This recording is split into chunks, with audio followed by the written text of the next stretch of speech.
자, 안녕하십니까, 최현식입니다. 오늘은 상반기 예측 결산을 한번 해보려고 합니다. 작년 12월부터 6월까지 꽤 긴 기간 동안 유튜브 활동을 했는데요. 6, 7개월 동안 저희가 어떤 예측을 했었는지, 또 그게 어느 정도의 방향성이었는지 정리해보면서 결산을 해보도록 하겠습니다. 일단 잘한 것과 잘못한 것 이렇게 한번 말씀드려 보도록 하고요. 또 하나는 앞으로 저희가 하지 않을 3가지 이렇게 나누어서 말씀을 드리도록 하겠습니다. 일단 저희가 잘한 것이 있다면 나침판 역할은 제법 괜찮게 했던 것 같다라고 자평하고 있습니다.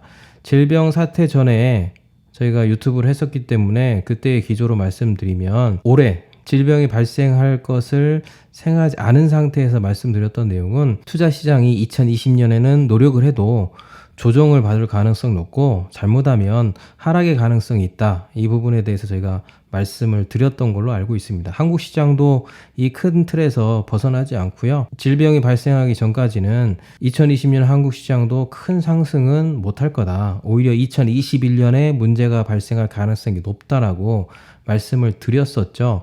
그런데 뜻하지 않게 질병의 문제가 발생했습니다. 이 문제는 중국이 은폐했기 때문에 정확하게 저희가 알 수 있었던 부분이 아니어서 저희도 가슴 아프게 생각하지만, 전체적으로 시장이 조정을 받거나 폭락할 가능성, 이 부분에 대해서는 방향이 흔들림 없이 왔다는 측면에서 저희가 의미 있는 예측을 했다라고 생각이 들어집니다. 그리고 나서 이제 질병의 문제가 발생했죠.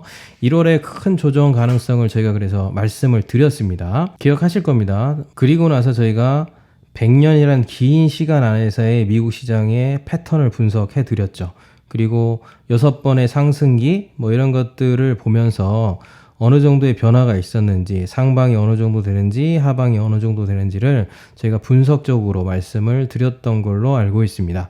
그래서 앞으로도 3년 동안 다시 재차 상승할 수 있는 가능성을 염두에 두고 우리가 투자 시장에 들어가면 좋겠다라고 말씀을 드렸었습니다. 아마 초기부터 계속 이 내용을 쫓아오셨던 분들이라면 문제가 안 됐을 텐데, 중간중간에 영상 한두 개만 보고 판단하셨던 분들은 잘 이해하지 못했을 가능성이 높지 않을까.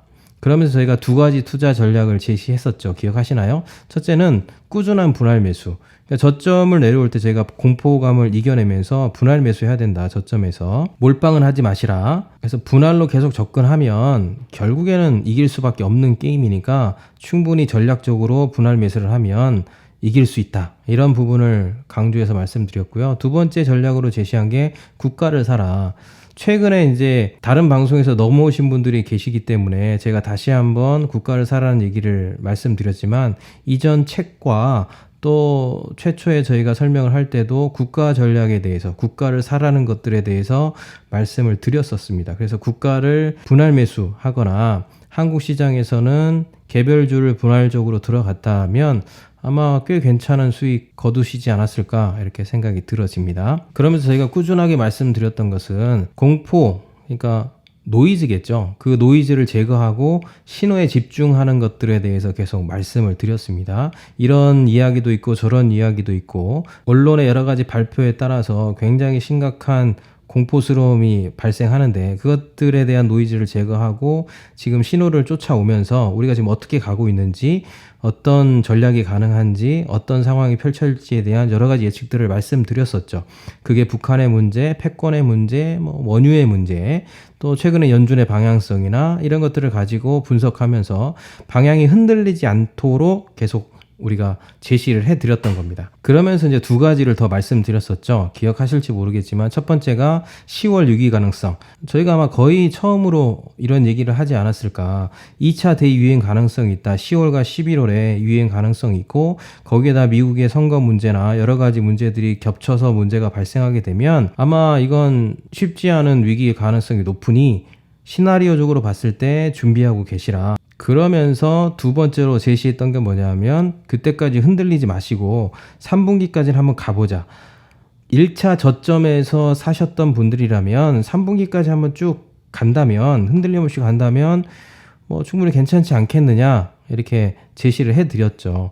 물론 중간에 최근에는 연준이 발표 전에도 뭐 사야 되냐 말아야 되냐 이런 이야기들이 많았었는데 그때는 뭐 분명히 말씀드렸었습니다. 보수적으로 중간에 들어가신 분들은 생각을 하셔라.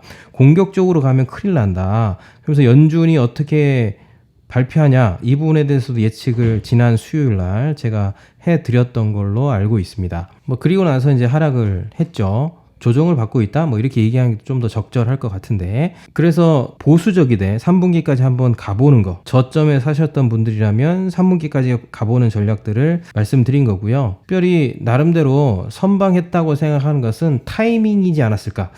제가 항상 말씀드리면서 요 정도 타이밍이면 이런 전략도 괜찮겠다. 예를 들면 국가 ETF, 원유, 전기차 이런 것들은 요 타이밍에 한번 관심을 가져보면 좋지 않을까라고 생각해서 제시를 해드렸는데, 뭐 의도한 건 아니고 어떻게 하다 보니까 그게 또 잘 타이밍적으로 맞았던 부분들이 있는 것 같아요. 원유 같은 경우에는 댓글을 보니까 뭐 하루 만에 50%를 벌었어요. 뭐 이런 분들도 계시더라고요. 그건 뭐 제가 잘했다기보다는 여러분들의 의사결정이 좋았다. 뭐 이렇게 생각하고 싶고요. 이런 저희가 생각하는 부분들을 총평적으로 말씀드리면, 저희와 함께 처음부터 차근차근 영상을 학습하셨던 분들이라면 분명히 좋은 결과가 있지 않았을까. 그리고 앞으로도 저희 영상을 어떤 쪽집게, 예언이 아니라 어떤 예측적 측면에서 다양한 전략적 시나리오를 바탕으로 시장을 바라보실 마음이 있으신 분들이라면 뭐 쭉 같이 하시는 것도 나쁘지 않겠다. 저희가 나침판의 역할들을 계속 열심히 해보려고 노력하겠습니다. 물론 저희가 이제 잘못한 부분들도 있죠. 뭐 저희가 나름대로 선방하고 잘했던 부분들도 있지만, 일단 좀 더 과감하게 적극적으로 추천하지 못했던 것들은 좀 아쉬움이 남습니다. 그건 제가 죄송하게 생각합니다.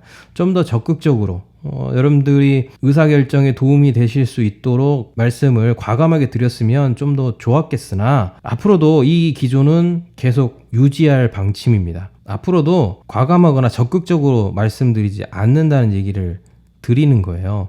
왜냐하면 저희도 실수를 할 수 있지 않습니까? 때로는 감정적일 수 있고요. 저희가 객관적인 베이스를 가지고 신호와 소음을 걸러내면서 정보를 필터링하는 작업들을 계속 할 건데, 그럼에도 불구하고 인간인지라 언제나 감정에 휘둘릴 수 있습니다. 그래서 실수할 수 있고 감정에 휘둘릴 수 있는 가능성이 있기 때문에 뭐 적극적으로 과감하게 이렇게는 앞으로도 말씀을 못 드릴 것 같아요. 그러나 단 중요한 사실은 감정을 최대한 배제하고 좀 더 객관적으로 말씀드리면서 세상을 바라보도록 할 겁니다. 저희도 한쪽으로 치우칠 수 있는 가능성이 있겠죠. 그럼에도 항상 중립적인 관점에서 객관적으로 세상을 보려고 노력할 테니까 여러분도 염두에 두시고 저희의 이야기를 잘 살펴주시면 좋겠다는 생각이 들어지고요.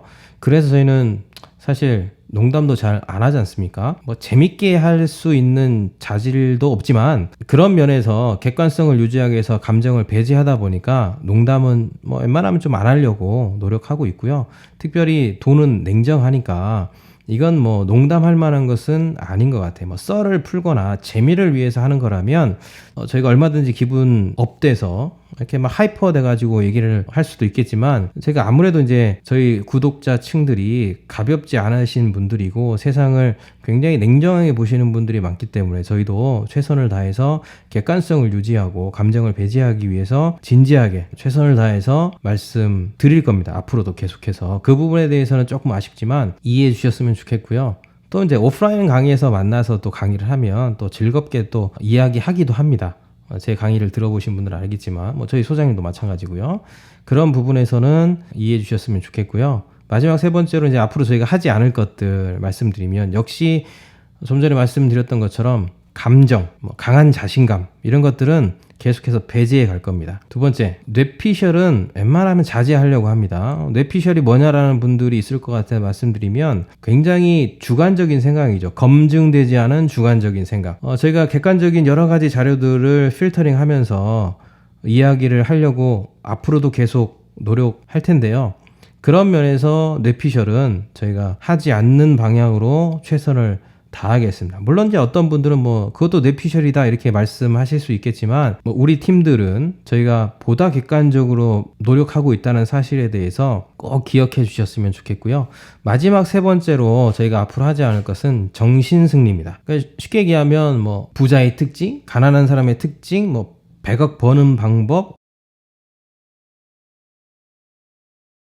어떻게 부자가 됐는가, 뭐 1000만 원으로 10억 버는 법, 이런 류의 정신 승리는 안 합니다. 왜 안 하느냐? 그렇게 해서 부자가 될 수 있다면 이미 대한민국 모든 국민들은 다 부자이지 않겠습니까? 그래서 어떤 이제 정신 승리적인 측면에서의 이야기보다는 우리가 같이 미래를 생각하고 의사결정을 잘할 수 있는 방식에 대한 이야기들을 하려고 노력을 하겠다라는 거죠. 그래서 저와 여러분들이 한 팀이 되어서 계속 공부했으면 좋겠고요. 뭐 그렇다고 해서 학교에서 공부하듯이 하는 공부는 아닙니다. 실제적 변화에 대한 방향성에 대한 큰 흐름을 가지고 공부하고 그 큰 틀 안에서 그러니까 개별주가 되겠네요. 여러분들의 의사결정, 꼭 투자가 아니더라도 삶의 현장에 있어서의 의사결정, 그게 비즈니스가 됐든지 아니면 계약이 됐든지 무엇이 됐든지 간에 그런 의사결정에 도움이 될 수 있는 실제적인 변화에 대해서 저희가 말씀드리도록 최선을 다하겠습니다. 그래서 상반기까지의 과정을 이렇게 정리하도록 하고요. 앞으로 하반기가 굉장히 중요한데 그 하반기에 대해서 다음 영상을 통해서 말씀드리도록 하겠습니다. 오늘 여기까지 하도록 하고요. 들어주셔서 감사하고요. 저희도 최선을 다할 테니까 들으시고 보시는 모든 분들도 최선을 다해서 더 나은 미래가 되셨으면 좋겠습니다. 감사합니다.